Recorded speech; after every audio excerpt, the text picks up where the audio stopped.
कहानी के शुरू में हमें दो कबीलों की लड़ाई दिखाई जाती है जो आपस में एक दूसरे को बहुत ही बेरहमी से मार रहे थे क्योंकि उनके हथियार बहुत ज्यादा मजबूत थे। इसके बाद हमें थेडियस नाम का एक आदमी दिखाया जाता है जो एक जंगल विलेज के बारे में बताता है और उधर ही रहा करता था। हमें बताया जाता है कि जंगल विलेज में बहुत से कबीले रहा करते थे जो खुद को एक दूसरे से ज्यादा ताकतवर साबित करने के लिए आपस में लड़ते रहते थे। थेडियस यहाँ पर हथियार बनाने का काम किया करता था। इसके हथियार बहुत ज्यादा मजबूत और तेज होते थे, इसीलिए जंगल विलेज के सभी कबीले थेडियस से हथियार लिया करते थे। मगर वो ये काम पैसे कमाने के लिए करता था क्योंकि वो एक लड़की को पसंद करता था और वो उससे शादी करके एक खुशहाल जिंदगी गुजारना चाहता था। पर वो लड़की इस जंगल विलेज में एक लेडी के पास काम करती थी जो एक महल को चलाया करती थी। वहाँ पर उसके पास और भी बहुत सारी लड़कियाँ थी, इसीलिए थेडियस को बहुत सारे पैसों की जरूरत थी ताकि वो इस लेडी को देकर इस लड़की को छुड़वा सके। इसके बाद हमें गवर्नर को दिखाया जाता है जिसके पास लाइन कबीले का लीडर आया था। गवर्नर बताता है कि तुम्हारे शहर से होते हुए गोल्ड सोना आने वाला है जिसकी तुम्हें हिफाजत करनी होगी और हम तक उस गोल्ड को पहुंचाने में हमारी मदद भी करनी होगी। अब लाइन कबीले का लीडर गवर्नर से वादा करता है कि इस काम में वो उनकी मदद करेगा, पर उस कबीले के बाकी लोगों में लालच आ चुका था। वो सोचते हैं इतना सारा सोना वो सारी जिंदगी भी नहीं कमा सकते, इसीलिए वो इसको लूट लेंगे और अपने लीडर को धोखे से मार देंगे। जिसके बाद वो ऐसा ही करते हैं, वो अपने लीडर को धोखे से मार देते हैं और सारा सोना चोरी करने का प्लान बनाते हैं और जिसके बाद किसी दूसरे आदमी को इस कबीले का लीडर बना दिया जाता है। पर यहाँ पर कुछ लीडर के बेटे का इंतजार करने का कहते हैं, लेकिन ज्यादातर लोग उस आदमी के साथ दे रहे थे जिसको लाइन कबीले के लीडर के बदले दूसरा लीडर बना दिया गया था, यानी कि उनका नया लीडर। उधर लाइन कबीले के लीडर का बेटा एक लड़की से शादी करने की तैयारी में था। तभी कुछ लोग आकर उसको बताते हैं कि तुम्हारे डैड को किसी दूसरे कबीले के आदमी ने मार दिया है और खुद उनके बदले लीडर बन चुका है। जब लीडर के बेटे को ये बात पता चलती है तो वो भी अब जंगल विलेज जाने के लिए तैयार था क्योंकि वो अपने डैड की मौत का बदला लेना चाहता था। उधर जंगल विलेज में जिस लेडी के पास थेडियस की दोस्त काम किया करती थी, उधर एक आदमी आता है जो अपना नाम जेक नाइफ बताता है। वो उस लेडी से कहता है कि मुझे एक ऐसा कमरा चाहिए जहाँ से सारे शहर का नजारा देख सकूं और साथ ही मुझे 3 लड़कियाँ भी चाहिए। उसको वहाँ पर एक लड़की भी पसंद आ गई थी जो एक आदमी के पास बैठी थी। वो उसको तंग कर रहा था। वो उस आदमी को मना भी करता है पर वो नहीं हो। आदमी को देखकर तो ऐसा लग रहा था जैसे वो अपनी ताकत के नशे में पागल हो, लेकिन जेक नाइफ उसको एक ही झटके में चाकू निकाल कर उसको बेरहमी से मार देता है। सबको पता चल चुका था कि वो कितना खतरनाक था और इसी वजह से उसका नाम भी जेक नाइफ था। उधर लीडर का बेटा भी जंगल विलेज पहुंच चुका था और वो खाना खाने के लिए एक जगह पर रुकता है, लेकिन वहाँ पर कुछ आदमी अचानक से हमला कर देते हैं। उसे मारने की कोशिश कर रहे थे पर उसके पास खुद लड़ने की बहुत महारत थी और एक ऐसा सूट जिससे उसे कोई नुकसान नहीं हो सकता था। लेकिन उन लोगों का लीडर अब उसको खींचकर बाहर ले आया था, पर उन लोगों का लीडर ये बात नहीं जानता था कि जिस आदमी को ये मारने आई है वो लाइन कबीले के लीडर का बेटा है। पर कबीले के लीडर का बेटा भी उन्हें बुरी तरह से बेरहमी से मार देता है। जिसके बाद हम उस आदमी को देखते हैं जिसने लाइन कबीले के लीडर को मारा था। वो आदमी यहाँ पर नए लीडर को बता रहा था कि जंगल विलेज में जल्दी गवर्नर के लोग सोना लाने वाले हैं, पर मैंने सुना है उसकी हिफाजत के लिए अब गवर्नर ने किसी और आदमी को चुना है। मैं नहीं जानता कि वो कितना खतरनाक है, पर हाँ हमें पता करना होगा कि वो आदमी कौन है क्योंकि वो हमारे लिए बहुत बड़ी मुसीबत खड़ी कर सकता है। जिसके बाद अब इसी कबीले की दूसरी कबीले के साथ लड़ाई हो जाती है, पर लाइन कबीले के लोग उन्हें मार देते हैं। इस कबीले के 2 आदमी लीडर के बेटे के पास गए थे और उसे बताते हैं जो हमारा नया लीडर है वो जंग चाहता है, जबकि जो तुम्हारे डैड थे वो सुकून और शांति चाहते थे। इसके बाद हमें एक आदमी दिखाया जाता है जिसका जिस्म बहुत ताकतवर था, ये कह लो लोहे की तरह था। वो लाइन कबीले के नए लीडर से जाकर मिलता है। उसको नए लीडर ने ही बताया था। यहाँ पर हमें पता चल पाता है कि लीडर के बेटे को मारने वाला कोई और नहीं बल्कि लाइन कबीले का नया लीडर था और वो अब इस ताकतवर आदमी को लीडर के बेटे को मारने का कहता है। लड़की से कहता है जिसको ये पसंद करता था कि हम बहुत जल्दी यहाँ से चले जाएंगे क्योंकि जंगल विलेज बहुत जल्द कब्रिस्तान बनने वाला है। सब एक दूसरे के दुश्मन बन चुके हैं। उधर लीडर का बेटा एक आदमी को कागज पर लिखकर कुछ देता है और कहता है जाओ ये यहाँ के कबीले के नए लीडर को देकर आओ। थोड़ी देर बाद उसके पास कुछ बच्चे आते हैं जो उसको बाहर जाने का कह रहे थे क्योंकि उधर वही ताकतवर आदमी आ चुका था जिसको नए लीडर ने पुराने लीडर के बेटे को मारने का कहा था। जब ये बाहर आकर देखते हैं तो उधर वो ताकतवर आदमी इन बच्चे बेरहमी से उसका गला काट देता है। ये देखकर लीडर के बेटे को बहुत गुस्सा आता है और वो उस आदमी पर हमला कर देता है, लेकिन वो इतना ज्यादा ताकतवर था कि उसकी वार का उस पर कोई असर नहीं होता। एक एक करके सबको मार रहा था क्योंकि इसका जिस्म लोहे की तरह बना था। वो लीडर के बेटे को बहुत मारता है। उसको जब जान से मारने वाला था तभी इसके डैड का एक वफादार आदमी इसको बचाकर थेडियस के पास ले आता है। उधर वो भी सोना लेकर पहुंच चुके थे जो गवर्नर के साथ ही थे, पर वहाँ पर नया लीडर उन्हें भी मार देता है और वही आदमी जिसने 9 कबीले के पुराने लीडर को मारा था वो उसी तरह एक तेजधार जहरीली सुई से उन्हें भी मार देता है। जब गवर्नर को ये बात पता चलती है कि उसका सोना लाने वाले लोग मर गए और उसका सोना चोरी हो चुका है तो गवर्नर वहाँ की आर्मी को ये हुक्म देता है कि मुझे मेरा सोना सारा चाहिए। अगर तुम्हें लगे उसमें से कुछ हिस्सा भी कम है तो मैं बदले में सारे जंगल विलेज को आग लगा दूंगा। इधर थेडियस के पास लीडर का बेटा था जो जख्मी हालत में था। थेडियस उससे माफी मांगता है और कहता है मुझे माफ कर दो, मेरी वजह से तुम्हारी डैड की मौत हुई, वो हथियार मैंने ही बनाया था। वो कहता है मगर अब तुम्हें मेरे लिए मेरा नया सूट बनाना होगा, जिस पर थेडियस उसे हाँ बोल देता है और कहता है हाँ जरूर, मैं तुम्हारे लिए नया सूट जरूर बनाऊंगा। पर किस्मत कुछ और ही चाहती थी। थेडियस को नया लीडर पकड़ लेता है जो उससे पूछता है कि तुमने लीडर के बेटे को कहाँ छुपा कर रखा है, पर वो इन्हें कुछ भी नहीं बताता और इसी वजह से लीडर के लोग थेडियस के दोनों हाथ काट देते हैं। उधर ही बाहर खड़ा जैक नाइफ भी सब देख रहा था क्योंकि वो थेडियस का पीछा करता यहाँ तक आया था। उसको भी थेडियस के बनाए हथियार चाहिए थे। जब ये लोग उसे मारकर चले जाते हैं तो जैक नाइफ उसे उठाकर अपने साथ ले आया था। जब थेडियस को होश आता है तो वो उससे पूछता है कि यहाँ पर सिर्फ तुम ही एक इंसान हो जो हथियार बनाते हो। वो कहता है हाँ। तभी यहाँ पर हमें पता चलता है कि वो जिस आदमी ने लायन कबीले के लीडर को मारा था उसकी जैक नाइफ के साथ पुरानी दुश्मनी थी और उसके चेहरे पर दिए गए निशान भी उसी के थे। यहाँ पर थेडियस जैक नाइफ को अपनी कहानी सुनाता है। वो बताता है मैं ब्लैक था, मतलब हबशी था, इसी वजह से मैं एक गुलाम था। मेरी माँ ने मुझे आजाद तो करवा दिया था पर कुछ गोरे अंग्रेज ऐसे थे जो नहीं चाहते थे कि थेडियस आजाद हो, इसी वजह से मैंने वहाँ पर उनके एक आदमी को मार दिया। उस वक्त जब एक गुलाम अगर किसी अपने मालिक को मार देता था तो उसकी सजा बहुत ही खतरनाक भयानक होती थी और इसी डर की वजह से मेरी माँ ने मुझे वहाँ से भगा दिया। इसके बाद मैं मंदिर में रहने वाले मॉन्क मास्टर को मिला और उनके पास रहकर मैंने उनसे बहुत कुछ सीखा, जिनसे मैंने ताकतवर हथियार बनाना सीखे। उनसे सीखकर मैंने एक ताकतवर हथियार बनाया जो दोनों हाथों पर पहनकर मैं लड़ सकता था।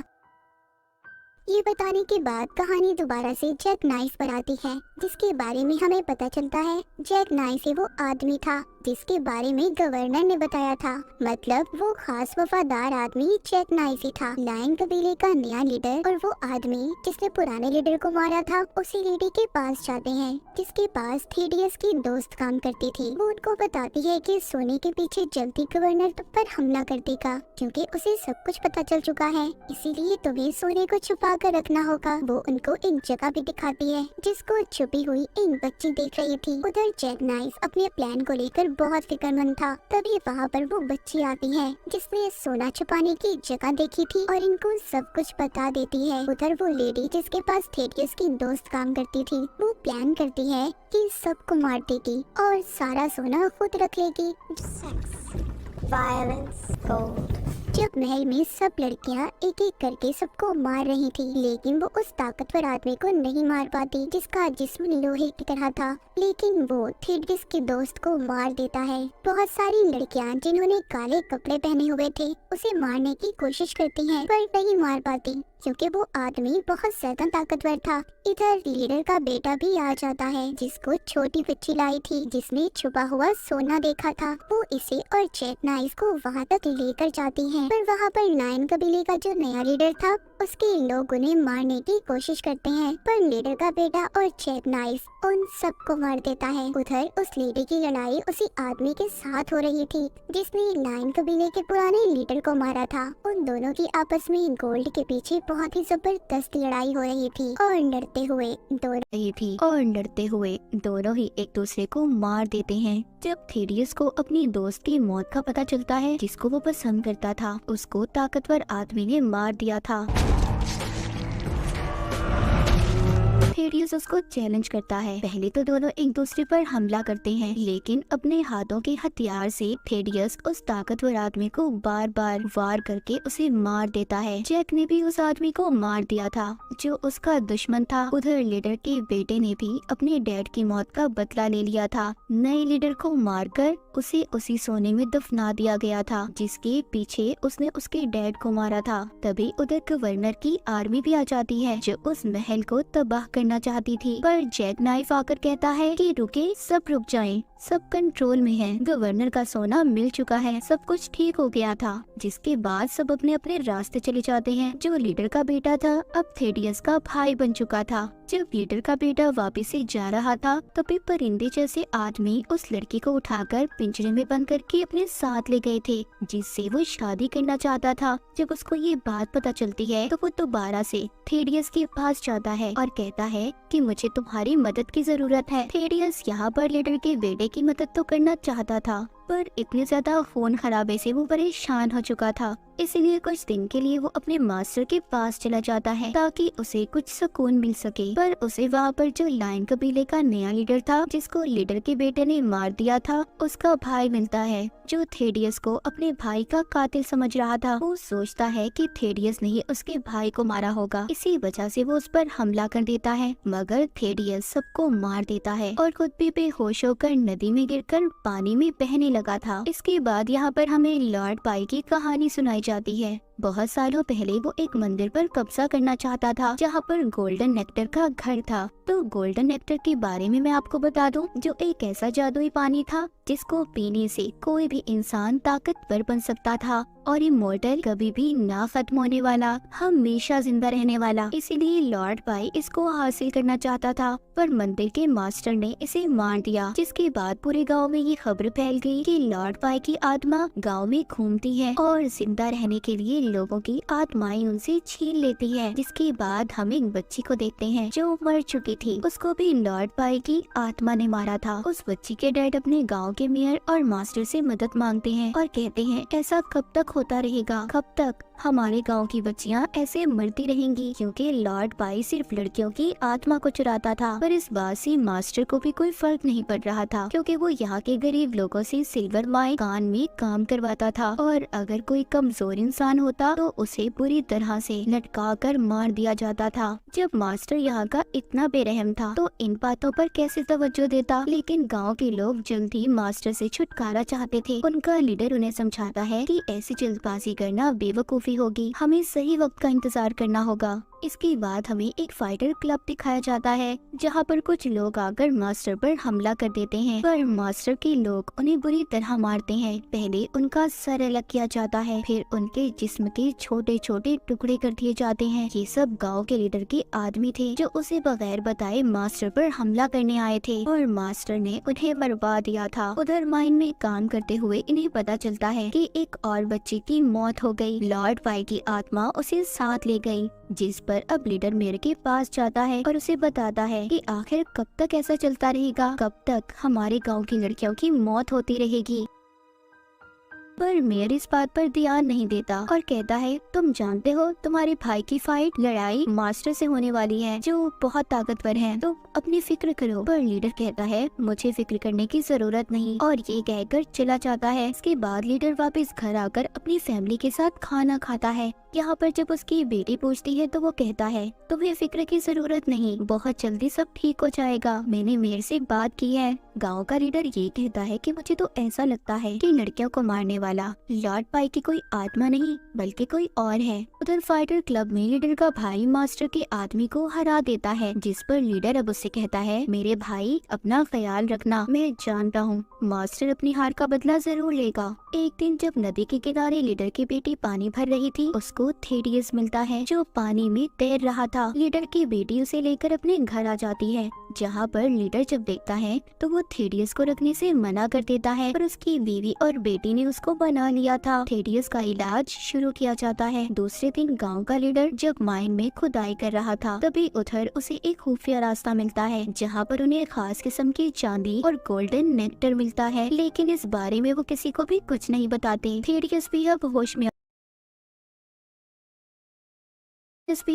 में आ चुका था। गांव का लीडर उसको गांव के बारे में सब कुछ बताता है। कहता है, मैं जानता हूँ the man with the iron fist तुम ही हो। जिसके बाद थेडियस को उस जगह ले जाया जाता है जहाँ पर पहले हथियार बनाए जाते थे, और इस गांव की कहानी के बारे में बताया जाता है कि कैसे यहाँ की लड़कियाँ मर जाती हैं और लोगों पर जुल्म किया जाता है। उधर लीडर के भाई को भी मास्टर के लोगों ने मार दिया था। अब अकेले गाँव का लीडर कुछ नहीं कर सकता था, इसीलिए थेडियस के पास जाता है और उसे अपने लिए हथियार बनाने का कहता है। थेडियस उसको मना कर देता है, कहता है, मेरी वजह से पहले ऐसे बहुत सारे लोग मारे गए। पर लीडर की बेटी जब उसको समझाने की कोशिश करती है तो वो हाँ कर देता है। वहाँ पर मास्टर के आदमी के साथ गाँव के लीडर की लड़ाई होती है, जिसमें लीडर उसको बुरी तरह मारता है। मेयर लीडर को कहता है, मेरे साथ मिल जाओ, हम मिलकर मास्टर को खत्म करेंगे, मगर वो नहीं मानता और चला जाता है। जब रास्ते में ये जा रहा था तभी उधर मास्टर का एक आदमी इस पर हमला कर देता है, क्योंकि मास्टर इसको मरवा कर खुद जीतना चाहता था और लोगों में इसका डर बिठाना चाहता था। पर इसके बावजूद गाँव का लीडर मास्टर से लड़ने जाता है। वहाँ पर अब थेडियस भी आ चुका था, जो इसके उसी आदमी को साथ लाता है जिसने लीडर पर हमला किया था। लेकिन मास्टर को इस बात से कोई फर्क नहीं पड़ता और सबको गिरफ्तार कर लेता है। जेल में थेडियस लीडर को बताता है कि मैं मंदिर के पास जा रहा था जहाँ पर गोल्डन नेक्टर मिलता है, पर मैं वहाँ पर सिर्फ सुकून हासिल करना चाहता था। ये बातें सुनकर लीडर को सारी बात समझ आ गई थी। ये मास्टर असल में वो गोल्डन नेक्टर चाहता था, माइन में काम करवाना तो उसका सिर्फ एक ड्रामा था। पर तभी उधर मेयर आकर दोनों को बचा लेता है। मेयर भी अब इनका दोस्त बन चुका था। वो भी मास्टर से लड़ना चाहता था, पर उसकी टांगे नहीं थी, इसीलिए वो लड़ नहीं सकता था। थेडियस उससे कहता है, फिक्र नहीं करो, मैं तुम्हारे लिए अपनी तरह टांगे बना सकता हूँ, जैसे मैंने अपने हाथ बनाए। सब एक साथ हो चुके थे। इधर ही मेयर के पाँव भी थेडियस ने बना दिए थे। सब एक साथ जमा हो जाते हैं। लीडर को मंदिर के मास्टर बताते हैं कि कुछ सालों पहले लॉर्ड पाई ने भी इसको चुराने की कोशिश की थी, पर वो गोल्ड नेक्टर को नहीं चुरा सका। उसको हमने मारा नहीं था, बल्कि उसकी टांगों को काट दिया गया था, जिसके बाद उसको जिंदा छोड़ दिया गया, यानी कि वो अभी भी जिंदा था और उसकी आत्मा की कहानी झूठी थी। अब सब गोल्डन नेक्टर को बचाने पहुंच गए थे। वहां पर जाकर सबकी मास्टर के आदमियों से जंग होती है। यहाँ पर हमें पता चलता है कि मेयर ही असल में लॉर्ड पाई था, जो जिंदा था और अब तक ड्रामा कर रहा था, जो सब लड़कियों को मार रहा था। वो कोई और नहीं, यानी कि मेयर ही लॉर्ड पाई था। यहाँ पर भी वो जंग के दौरान लीडर की बेटी की आत्मा को खींच लेता है। लीडर जब ये देखता है तो गुस्से में मास्टर को मार देता है, उसके गले पर तेज धार चाकू चला देता है। लॉर्ड पाई भी अब ताकतवर हो चुका था, पर थेडियस और गांव का लीडर दोनों मिलकर लॉर्ड पाई को पानी में ले जाकर बुरी तरह से उसके सर को फाड़ देते हैं, जिसके बाद गोल्डन नेक्टर की मदद से गांव के लीडर ने अपनी बेटी को भी जिंदा कर लिया था, क्योंकि गोल्ड नेक्टर वो जादुई पानी पहाड़ों से निकलकर नदी में गिर रहा था। और कहानी के आखिर में हमें दिखाया जाता है गांव का लीडर यहाँ का मेयर बन चुका था और थेडियस अपनी मंजिल की तरफ निकल चुका था। अब आगे जाकर वो किसकी मदद करेगा और क्या करेगा, उसकी जिंदगी का मकसद क्या था, कोई नहीं जानता था।